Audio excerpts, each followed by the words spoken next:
दोस्तों इस मूवी को लास्ट तक देखिएगा क्योंकि ये मूवी बहुत मज़ेदार होने वाली है और ये मूवी इंग्लिश में थी जिसे हमने हिंदी उर्दू ज़बान में एक्सप्लेन किया है। और ऐसी ही न्यू मूवी देखने के लिए हमारे एक्सप्लेनर टून को सब्सक्राइब करें ताकि हर नई आने वाली वीडियो आपको सबसे पहले मिले। शुक्रिया।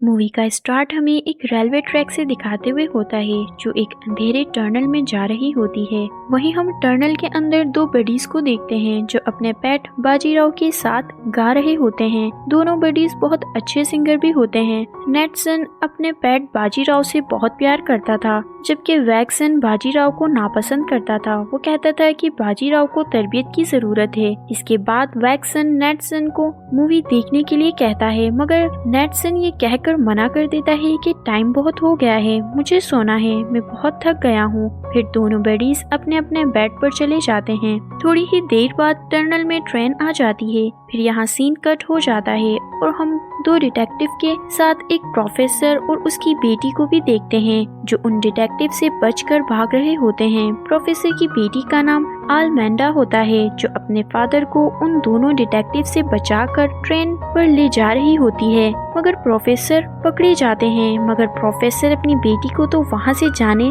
और किसी से हेल्प लेके आने का कहते हैं। अब जैसे ही ट्रेन बडीज के टनल में जाती है तो आलमेंडा का एक्सीडेंट हो जाता है जिससे नेटसन की आँख खुल जाती है। वो वैक्सन से कहता है कि जल्दी उठो, लगता है कि टनल में कोई खौफनाक एक्सीडेंट हो गया है। दोनों बडीज देखने जाते हैं कि हुआ क्या है जहां उन्हें बेहोश की हालत में आलमेंडा मिलती है जिसे देखकर दोनों बडीज डर जाते हैं। फिर वो दोनों आलमेंडा को अपने घर ले आते हैं। आलमेंडा के होश में आते ही वैक्सन के तो आलमेंडा को देखकर होश ही उड़ जाते हैं। फिर दोनों आलमेंडा को अपना नाम बताते हैं तो आलमेंडा कहती है कि मुझे जाना होगा, मुझे मेरे डैड को बचाना है। दोनों बडीज आलमेंडा से उसकी परेशानी पूछते हैं जिस पर वो बताती है कि मेरे डैड एक प्रोफेसर हैं और उन्हें रेस्पियन ने किडनैप कर लिया है क्योंकि वो उनसे एक खतरनाक सीरम बनवाना चाहता है। तो बडीज कहते हैं कि हम तुम्हारी मदद कर सकते हैं, हमारे पास हमारी फरारी है। फिर वो दोनों आलमेंडा को अपनी फरारी दिखाते हैं। इसके बाद हमें बारगेन सिटी को दिखाया जाता है जहाँ के सभी लोग उदास होते हैं क्योंकि वहाँ हर वक्त काले बादलों का साया होता है जो हर वक्त बारिश बरसाते रहते हैं और इसकी वजह होती है रेस्पियन के पैलेस और उसकी खतरनाक बनी हुई लेबोरेटरी। यहाँ हम रेस्पियन को भी देखते हैं जिसकी एंट्री होती है बहुत ही बुरे तरीके से। रेस्पियन के साइकोस प्रोफेसर को पकड़ कर ले आते हैं और रेस्पियन प्रोफेसर को अपनी लेबोरेटरी में ले आता है और प्रोफेसर को सीरम बनाने के लिए कहता है। वो कहता है कि मैं इस सीरम की मदद से पूरे नॉर्वे पर कब्जा करना चाहता हूँ। सीन दोबारा आलमेंडा और बडीज पर शिफ्ट होता है जहाँ वो नॉर्वे जाने के लिए अपनी गाड़ी में सामान भर रहे होते हैं। फिर शुरू होता है इनका प्रोफेसर रेस्क्यू मिशन। थोड़ा सफर तय करने के बाद अचानक उनके पीछे ट्रेन आ जाती है। फिर कैसे भी करके वो उससे बच निकलते हैं। दूसरी तरफ रेस्पियन के साइकोस बडीज और आलमेंडा का पीछा कर रहे थे और आलमेंडा और बडीज एक खतरनाक एडवेंचर भरा सफर कर रहे थे और स्लाइड करते हुए वो एक व्हील के अंदर आ जाते हैं। साइकोस भी उनके पीछे ही होते हैं। यहाँ आलमेंडा और बडीज का सामना एक स्केलेटन और शेडो से होता है। आलमेंडा उनसे कहती है कि मुझे बाहर निकलना है। ये बात करते हुए वो सब एग्जिट की तरफ आ ही रहे होते हैं तभी अचानक साइकोस वहाँ आकर आलमेंडा को किडनैप कर लेते हैं और जाते हुए वो वेल का मुंह बंद कर देते हैं। जब सबको ये समझ आता है कि यहाँ क्या हुआ था तो नेटसन को मालूम होता है कि बाजीराव यहाँ मौजूद नहीं है क्योंकि साइकोस आलमेंडा की जगह बाजीराव को किडनैप करके ले जाते हैं। नेटसन का तो रो रो के बुरा ही हाल हो जाता है। वो बाहर जाने की कोशिश करता है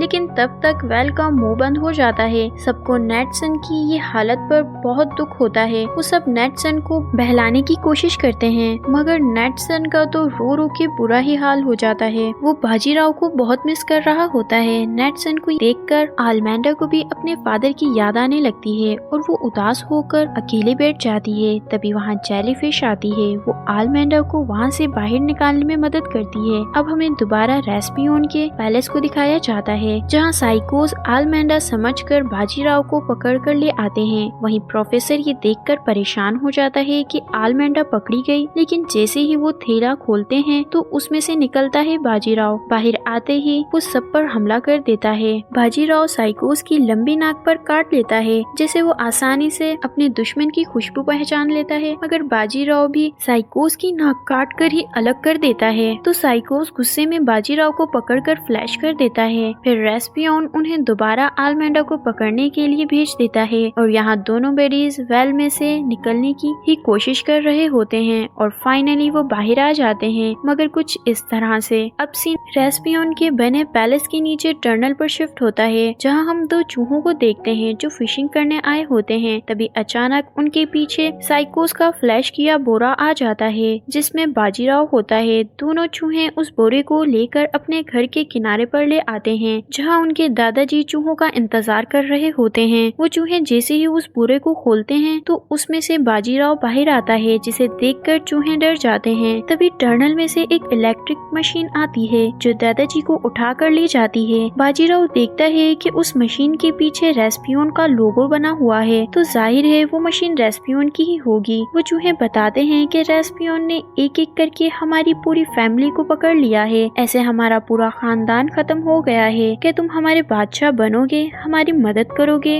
हमारा सहारा बनोगे। फिर बाजीराव उनकी मदद के लिए मान जाता है। यहाँ दोनों बेडीज भी आलमेंडा के साथ रेस्पियन के पैलेस पहुँच जाते हैं और आलमेंडा कहती है कि तुम्हारा यहाँ तक साथ देने का शुक्रिया, अब यहाँ से आगे मैं खुद जाऊंगी। ये कहकर वो चली जाती है। तो दोनों बेडीज की इस बात पर बहस हो जाती है कि आलमेंडा तुम्हारी वजह से गई। वैक्सन को नेटसन का बिहेवियर बहुत रूड लगता है और वो उससे अकेला छोड़कर वहाँ से चला जाता है। यहाँ आलमेंडा रेस्पियन के पैलेस के बाहर ही होती है। वो देखती है कि बाजीराव और दो चूहे रस्सी की मदद से पैलेस में जा रहे हैं। पैलेस में हमें ये मालूम होता है कि रेस्पियन सब चूहों को पकड़कर उन पर अपना बनाया हुआ सीरम इस्तेमाल करता है, जिससे वो सब रेस्पियन के गुलाम बन जाते हैं। और यही सीरम को एडवांस बनाने के लिए उसने प्रोफेसर को पकड़ा होता है, ताकि वो इस सीरम का इस्तेमाल इंसानों पर करके पूरी दुनिया को अपने कब्जे में कर ले। यहाँ आलमेंडा अपने डैड तक पहुंचकर उन्हें आजाद करवा लेती है और छुपकर दोनों पैलेस से बाहर आ जाते हैं। मगर ये क्या, रेस्पियन को उसके किए की सजा मिले बगैर मूवी का एंड कैसे हो सकता है। फिर वैक्सन आलमेंडा की मदद के लिए पैलेस के गेट पर पहुंच जाता है, जो अंदर आने के लिए पैसे मांगता है। लेकिन दूसरी तरफ नेटसन को अपने किए बिहेवियर पर शर्मिंदगी होती है। यही एहसास वैक्सन को भी सता रहा होता है। लेकिन तभी उसे वहाँ आलमेंडा और उसके फादर मिल जाते हैं, जहाँ साइकोस आकर दोबारा उन्हें पकड़ लेते हैं। हर जगह सबकी उम्मीदें खत्म सी हो जाती हैं, लेकिन दोनों बडीज को अपनी गलती का एहसास हो जाता है और वो फिर से बेस्ट बडीज बन जाते हैं। फिर वो मिलकर आलमेंडा को बचाने के लिए निकल जाते हैं, यानी कि पैसे कमाने के लिए। वो एक कॉन्सर्ट करते हैं, जहाँ वो दोनों ऑडियंस को एक बहुत अच्छा गाना सुनाते हैं। जल्द ही उनका काम हो जाता है और उनके पास बहुत सारे पैसे जमा हो जाते हैं। वो पैसे लेकर पैलेस के गेट तक आने का डिसाइड करते हैं। सीन प्रोफेसर पर शिफ्ट होता है, जहाँ साइकोस रेस्पियन की कहने पर आलमेंडा को नुकसान पहुंचा रहे होते हैं, ताकि प्रोफेसर सीरम बनाने के लिए मान जाए। और ऐसा ही होता है। प्रोफेसर को रेस्पियन की बात माननी पड़ती है और वहाँ दोनों बडीज का गाना सिटी के सभी लोगों को इतना पसंद आता है कि वो सब वंस मोर कहते ही रहते हैं। मगर बडीज वहाँ से भाग जाते हैं, लेकिन सिटी के लोग पागलों की तरह उनका पीछा कर रहे होते हैं। दोनों बडीज पैलेस के अंदर आ जाते हैं और साइकोस उन्हें भी पकड़ लेता है और प्रोफेसर अपना काम कर देता है। बाहर बडीज के बने फैंस पागलों की तरह पैलेस का गेट तोड़कर अंदर घुस जाते हैं। तो रेस्पियन उस सीरम का इस्तेमाल उन लोगों पर कर देता है, जिससे वो सब रेस्पियन के गुलाम बन जाते हैं। तभी वहाँ एंट्री होती है बाजीराव की, बिल्कुल एक सुपर हीरो की तरह। साथ ही चूहे भी उनकी मदद करते हैं। जल्द ही वो प्रोफेसर खुद को और आलमेंडा को आजाद करवा लेता है और साथ ही वो उस सीरम का एंटीडोट भी ले आता है, जिसे प्रोफेसर ने छुपकर तैयार कर ली थी। फिर आलमेंडा उस एंटीडोट को मशीन में लगाकर सबके ऊपर स्प्रे कर देती है और हम देखते हैं कि चूहों ने भी अपनी फैमिली को आजाद करवा लिया होता है। मगर रेस्पियन बाजीराव को हिट करके सीरम लेकर वहाँ से चला जाता है। नेटसन को लगता है कि बाजीराव मर गया है। तभी वहाँ आलमेंडा आ जाती है। वो कहती है कि तुम जाओ रेस्पियन को देखो, मैं बाजीराव का ख्याल रखती हूँ। दोनों बडीज रेस्पियन का पीछा करते हुए उसकी स्पेसशिप में बैठ जाते हैं। रेस्पियन का इरादा होता है कि वो इस सीरम को स्पेस से पूरी दुनिया में स्प्रे कर दे, ताकि वो पूरी दुनिया पर राज कर सके। जैसे ही रेस्पियन सीरम की बोतल को मशीन में इंजेक्ट करता है, लेकिन वैक्सन सही टाइम पर उस बोतल को निकाल देता है। लेकिन स्पेस में होने की वजह से सीरम की बोतल यहाँ वहाँ गिरने लगती है और ऐसे ही वो बोतल रेस्पियन के मुंह में लग जाती है और सारा सीरम पीने की वजह से रेस्पियन की हालत कुछ